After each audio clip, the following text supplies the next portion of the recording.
উনি কান্নাকাটি করছেন বেশ কয়েকদিন ধরে। গরুটার এত বড় হয়ে গেছে যে ন্যায্য দামে বিক্রি করতে পারছিলেন না। এই গরুটি মূলত টাঙ্গাইলের নারী উদ্যোক্তা হামিদা আক্তারের খুব একটি আদরের গরু ছিল। হামিদা আক্তার উনি দীর্ঘ 10 বছর যাবত এই গরুটা লালন পালন করে আসছেন। ফাউন্ডেশনের উদ্যোগে আমরা গরুটা ক্রয় করেছি। সিপনিল প্রাণঘাতী জীবাণুদের বিরুদ্ধেও দারুণ কার্যকর।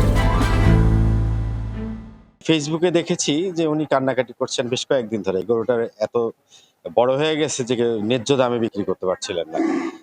পরে আলাউদ্দিন ফাউন্ডেশন এই খবরটা পেয়ে মানবিকতার কারণেই উনি এই গরুটা কিনেছেন এবং এটা হচ্ছে ঈদের পরে এই অঞ্চলের যারা অসহায় দরিদ্র মানুষ আছে তাদের মাঝে রান্না করে খাবার বিতরণ করা হবে।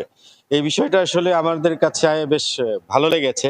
এই গরুটি মূলত টাঙ্গাইলের নারী উদ্যোক্তা হামিদা আক্তারের খুব একটি আদরের গরু ছিল। দীর্ঘদিন লালন পালন করার পরে যখন বিক্রির জন্য সে উদ্যোগ নেন, ন্যায্য মূল্য না পাওয়ার কারণে তার কপালে ঋণ এবং চিন্তার ভাঁজ পড়ে। পরবর্তীতে এই বিষয়টি আলাউদ্দিন আহমেদ ফাউন্ডেশন জানতে পারে। তার প্রেক্ষিতে আলাউদ্দিন আহমেদ ফাউন্ডেশন মানবিক সহায়তার হাত বাড়িয়ে দেন এবং গরুটি ন্যায্য মূল্যে ক্রয় করেন। এই গরুটা কালকে কিনে আনছে আমাদের সাহেব। তা গরুটা খুব গরিব দুঃখীর মাঝে খাওয়ানো হবে কুরবানির পরের দিন। তো গরুটা দেখতে খুব ভালো, খুব আমরা যত্ন সহকারে আমরা দেখছি।